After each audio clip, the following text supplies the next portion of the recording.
Well, Every Woman's Place is celebrating a half-century of strengthening families in Muskegon County by providing services for survivors of domestic violence, sexual assault, and sex trafficking. It's a huge milestone, but sadly, the organization's work is never done. We've got Jillian Pastor. She is the executive director here. Thank you, Jillian, for being here. Yes, thank you for having me. Congratulations on 50 years, you know, Yes. but as I said, right, the mission is never over. Let's talk a little bit about the history and all the things that you've done for the community. So we started in 1975. It really came about through the issues that women were dealing with at the time.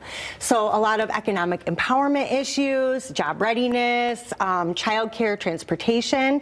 And then from there, it really evolved. What we saw was that we saw an underlying issue of abuse that was happening in the lives of women.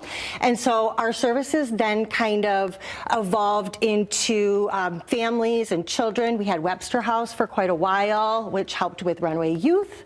Unfortunately, due to funding issues, we did have to close that program down, but it really helped us focus on that domestic violence, sexual violence, and now sex trafficking, which we have in our mission. Okay, wow. So you really adapted to fit the need for the community. Yes, absolutely. And I would say that we're probably going to look at a name change at some point because we do know that abuse happens in all types of relationships, and we want to serve men as well. And so we are looking at that. We do serve men in shelter, so it's something to note. Okay. Yeah. Well, let's talk a little more about your services Yes. then, too, the support and the resources available. Yeah, so we have our 24-hour crisis line. I always encourage people, even if you're not sure if you qualify for our services, call that line. Family, friends, call that line because then we can talk to you about what our services are. We really try to cater specifically to that individual. So we do have emergency shelter. We have 30 beds available. 10 of those beds are for sober living.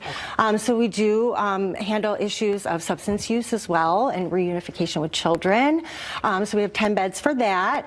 But shelter's not for everyone. We do have non-residential advocacy services. We try to help people stay in their homes if we can, get them the safety devices that they need, phones, all of that kind of stuff.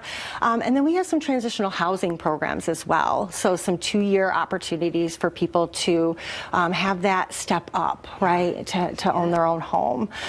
Counseling, support groups, you know, we really try to provide that comprehensive service for survivors. Yeah, wow. Doing a lot of things Yes. and creating real change Yes. for, you know, the women and the men living in your community. Yeah. So now let's talk about how you are celebrating 50 years of service. Yeah, so we are really trying to put a little extra effort into our Awareness Month events. October is Domestic Violence Awareness Month, and April is Sexual Assault Awareness Month. So we're going to do some educational outreach activities during those months. We also have a party planned for June 6th. So more details to come. We can't share everything just yet. Okay. But some more details to come for that. And just really our Power of the Purse is our signature event in October. And we do that right with our Awareness Month. It is a way for prominent men and women in the community to model luxury purses. And then we do bidding and silent auction and all of that good stuff. So it's a fun event. Encourage people to come out to that as well. Wonderful. Yeah. You know, and I would be remiss if we didn't discuss, you know, you talk about safety features, giving women phones and things like that. Let's talk about, you know, for women who might be, or men out there who might be in a threatening situation and can't get help, or if there's someone who knows someone who might be in a situation, what do they need to do? The biggest thing is to just really listen to that person, hear them. You know, those fears that they're experiencing, we might not understand them, but just really being that support for that individual and getting them to somebody who can understand them. And I would just really say, be honest when you're talking on that crisis line. Our services are entirely confidential, so we are obligated. We cannot share any of that information. But if you're honest and open about what you're experiencing, it helps us really place you in in the right area.